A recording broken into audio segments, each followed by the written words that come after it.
Hi everybody, this is the Baseball Head, the amazing, spectacular, terrific, the great one, the People's Champion, host, and welcome back to the Baseball Head. I hope you like this video and hit that subscribe button. So we're going to talk about a potpourri of things, just a lot of moves happening on Sunday, and some speculation here, and I'll have a really interesting video on the White Sox for tomorrow.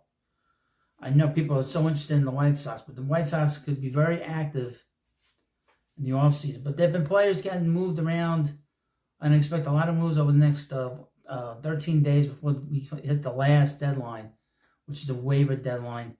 I expect a lot of players being put on waivers and some players getting picked up. But some teams are starting to fade away. The Reds are one of them, I think. Or maybe not, I don't know. But I think the Giants will be one of them, certainly. Maybe the Cardinals, maybe. I do have part in this video, talk about the Cardinals. Well, let's start with the Reds. I know. From MLB trade rumors, Reds claim Amed Rosario off waivers from the Dodgers. Amed Rosario. Hadn't heard from him in a long time. The Reds have claimed infielder Amed Rosario off waivers from the Dodgers, according to John Hamm of the New York Post. The move was subsequently announced by both clubs. Cincinnati had a vacant spot on the 40-man roster, so no corresponding move was necessary to claim him, although no one will be necessary to make room for him on the active roster once he's activated.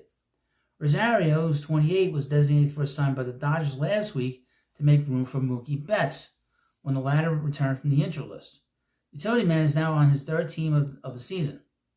The versatile hitter began the season with the Rays after signing a one-year deal with the club this past offseason, but was dealt to the Dodgers ahead of the trade deadline last month to provide the club positional depth amid injuries to Betts, Max Muncy, Chris Taylor, and the newly acquired Tommy Edman that had left the club scrambling for infield depth. Now, I would mention about Amed Rosario.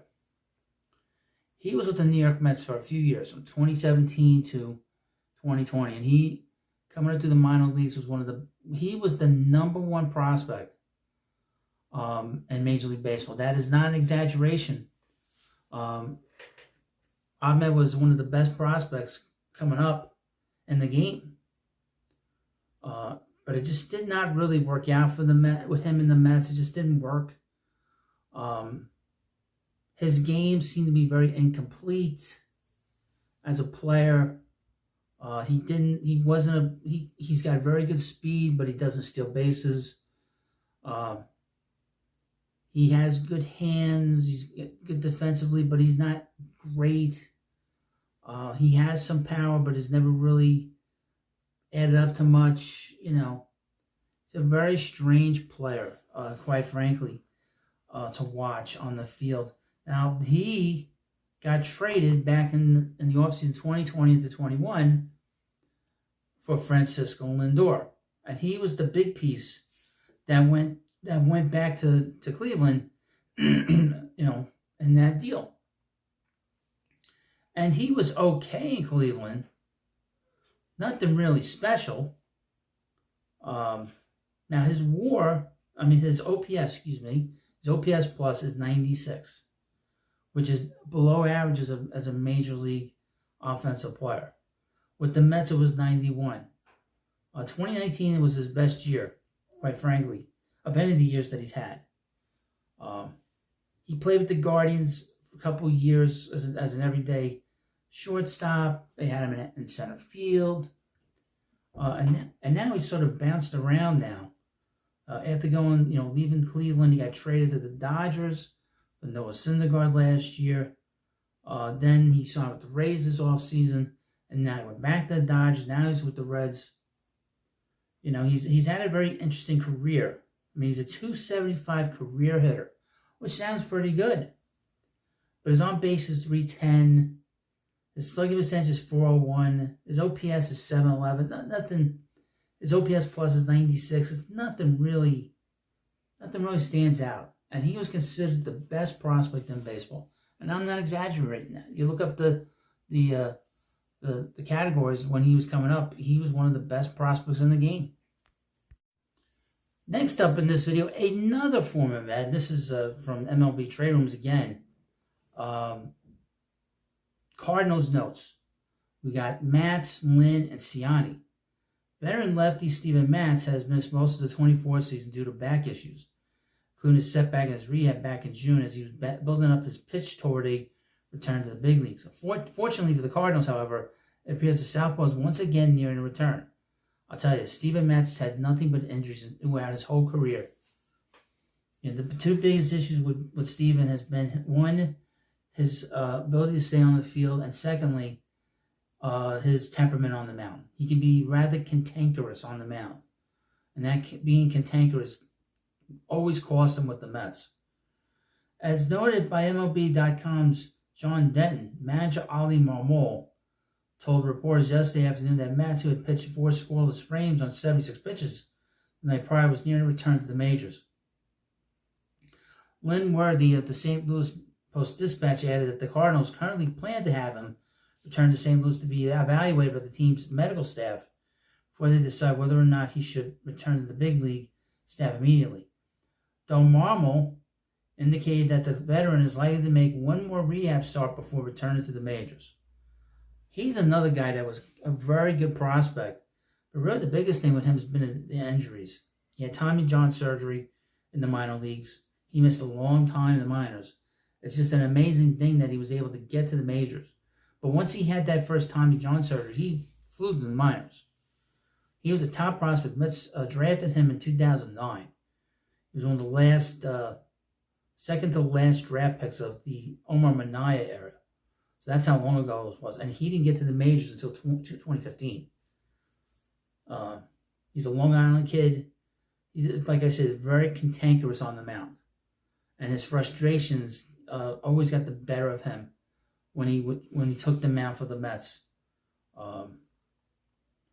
Matz is hardly a sure bet to provide quality innings out of the rotation himself. The lefty's Cardinals tenure has been a bumpy one, as he posted a 5.25 ERA in 48 innings during his first season with the club and followed that up with a 5.72 ERA in his first 10 starts last year. Those struggles ultimately left him demoted to the bullpen last year, though he managed to pitch his way back into the rotation, rolled down the stretch, and posted excellent numbers in 7 starts after being reinstated as a starter. Now, sort of to go back, the Mets traded Steven in the offseason of 21 into 22, if I remember right. No, 20 into 21. They traded into the Blue Jays, and they got a bunch of like relievers, which that didn't really work out with those relievers. But then but he pitched really well for Toronto, and he went back on the market as a free agent.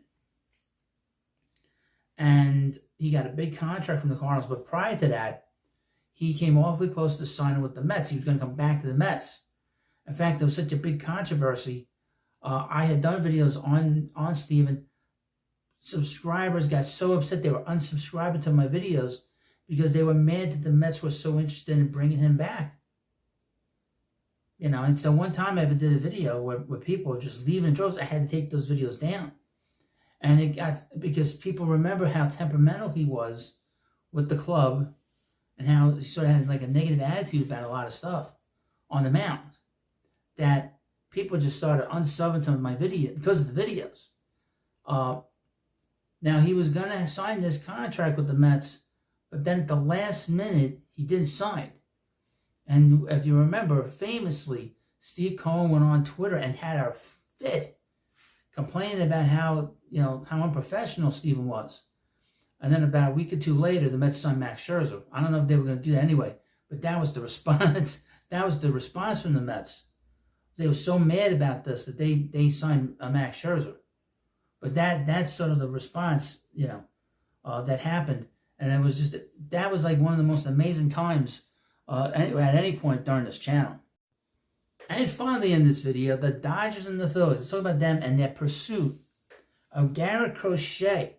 I have a video on Garrett Crochet and Luis Robert Jr. on Monday. The July 30th trade deadline came and went about a Garrett Crochet deal, even though several teams reportedly had interest in the White Sox southpaw. The Dodgers and Phillies were two of the clubs involved in Crochet's markets. And while the Athletics, the Munchkins, I'll say it right. And while the Munchkins, Ken Rosenthal of The Athletic reports the two national contenders made attractive offers to the Sox, bidding only went so far. Beginning with the Phillies, they weren't willing to include Andrew Painter, who remains a top 34 prospect in the view of both Baseball America and MLB Pipeline, even though he hasn't pitched since September of 2022. UCL sprain sidelined him during spring training in 2013. He underwent a Tommy John surgery last July, putting the highly touted righty on pace to be ready for the start of the 2025 campaign. Rather than making a big splash of a Crochet trade, Philadelphia instead made a more modest set of moves prior to the deadline. The Phillies' discussions with the White Sox on Crochet might have spun off into the trade that brought Tanner Banks to Philly, and the Fighting Phil's deadline also included the likes of Carlos Estevez and Austin Hayes. Dave Dombrowski, he does not sit around. If he's not going to make a deal, he pivots very quickly. Chicago's talks with Los Angeles were still ongoing in the last hour before the deadline, before the Dodgers apparently pivoted and instead landed Jack Flaherty from the Tigers. Since Flaherty is a free agent after the season, his trade market may have been impacted by some injury concerns. Naturally, the Tigers asked for the right-hander much lower than what the White Sox will seek for Crochet, whose arbitration controlled through the 2026 season. Top catching prospect Dalton Rushing wasn't included in the Dodgers' offers for Crochet, but River Ryan was, though the Munchkin notes that the White Sox had concerns about his health. Chicago's focus was on the shoulder problems that cost Ryan the first 2 months of the minor league season. Ryan has since been sidelined by Tommy John surgery that will likely keep him out of action for the entirety of the 25 campaign. So many pitchers are out with these injuries. It's terrible what's going on with these injuries. It's just insane. But, like I said, Garrett Crochet is going to get moved. There is no doubt in my mind. I think we all know that. It's just a matter of the White Sox lowering their price tag. And plus, during the offseason, a lot of these teams are more willing to meet the price of what they wouldn't meet during the season. So maybe some prospect becomes available. Maybe a team doesn't win maybe the Dodgers don't win the World Series this year, and they see they need more pitching, and they're a little short on the pitching, that's for sure. So the price tag might still be high, but teams might be more quote unquote desperate to trade for a player, than they would have during the season. But we'll see. But I would expect that some moves will be made. The White Sox are so bad they can't keep these players that they have. That's for sure. They can't hold on to Garrett Crochet. They cannot hold on to Luis Robert Jr. That would be ridiculous. And they've already had a ridiculous season anyway. So thank you for watching this video. Of course, please subscribe to Baseball Hut 2, and I'll see you later.